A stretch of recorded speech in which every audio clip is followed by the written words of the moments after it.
Hi, Janelle here from Project School Wellness, and I'm here with our Day 7 countdown leading up to the launch of the brand new Project School Wellness website. So this is going to be your one-stop health solution for you as a health teacher, and hopefully it's something that is valuable for you, your students, and the parents in your community. So today we are looking at specifically how the health skills have been integrated into this website. So the health skills, that is the basis of the National Health Education Standards from Shape America, and I just want to look at how they are highlighted. So real quick, they're easy to find right here. We can click here and it's going to take us to the health skills. But because we're kind of in the back end here and navigation is a little bit different on the back end, I have these set up. So I want to take a look at what our teaching guides for each of the skills look like. So we have analyzing influences here, and we have interpersonal communication skills. And you'll see that there is skill cues for you to follow and use, and then also we have these ideas, grade level specific ideas. So we have elementary, we have high school, and then we have, middle school, then high school. And then have access to lesson plans. So if you are a member, you can click here, and that's going to take you a one-click access to whatever lesson plan is listed here. And then we have, related YouTube videos. This is still growing, and then these are all of the resources. This is just the curated index of resources. Again, I have the lesson plans here that you can just click to have quick access. And you'll notice that most of these skill things are for all members, and then a couple are in either the high school or the middle school curriculum. So the thing I want to talk about is the skill cues. I'm really excited about the new skill cues that have been developed for this new curricula, or the new website, but also for the health skills toolkit that I have been piloting this last school year. So when it comes to skill cues, so a really popular skill cue would be like SMART goal or decide model. So a skill cue is just like a step-by-step process to perform the skills that are outlined in the National Health Education Standards. And so when we have something like decide model, the decide model is a great tool for teaching a process for making decisions, but it's actually not very, in my opinion, it's not really authentic or that applicable to real life. Like, we do not often sit down and actually go through the decide model to make a decision. That just doesn't really happen.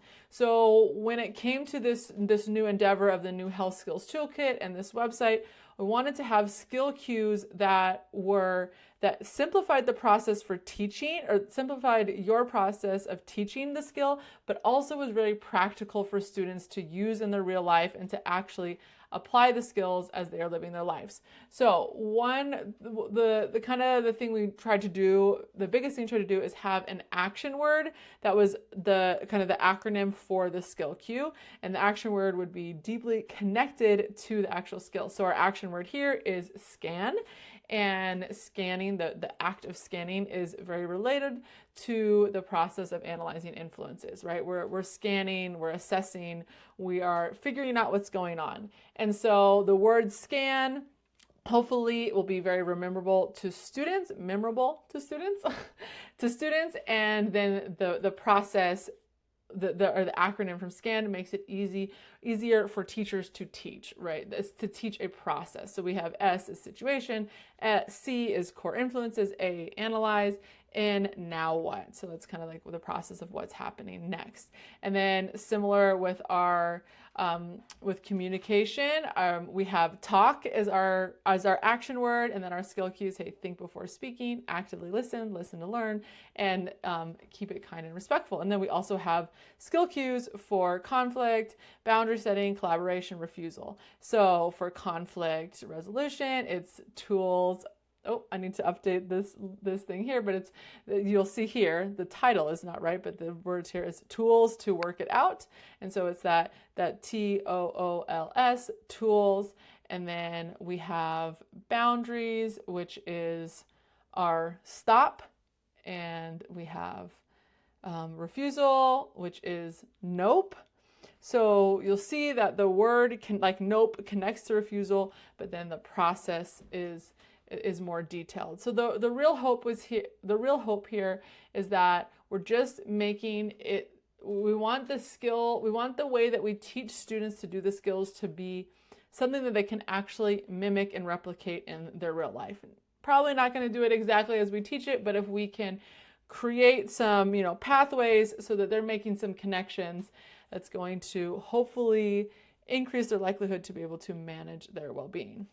Now, one other thing before I sign off, I want to show you for how the skills are integrated. So we have teaching guides for each of the dimensions of health, and then as the website continues to grow, we'll have teaching guides for topics like, alcohol or social media, different body image, different things like that. And they'll kind of have a similar layout as this. But what I want to show you, so this is our teaching guide for social health. And if we click here, and maybe it won't work in the back end, I might have to scroll because I am in the back end of the website, so it looks a little bit different. But you'll see we have this health skills grid. And so basically what you can do, so again, this was social health. So if we click here, analyzing influences, it's going to pop up and it's going to talk about how analyzing influences specifically connects to social health, and then give you a few teaching ideas of how you can connect the two. And then this will link to that page all about analyzing influences. So just really trying to make this a resource hub for you where you can get lots of ideas and inspiration on how to teach different health topics, and as a piece of that, specifically how to teach the health skills. So let me know what you think about these. I'm super excited to share all of the skill cues with you, and hopefully we'll be getting those videos, as you see they're not done yet, hopefully getting those videos done very soon. But in the meantime, we at least have the skill cues here ready to go for you. So excited to see you in our day 6 countdown. Take care.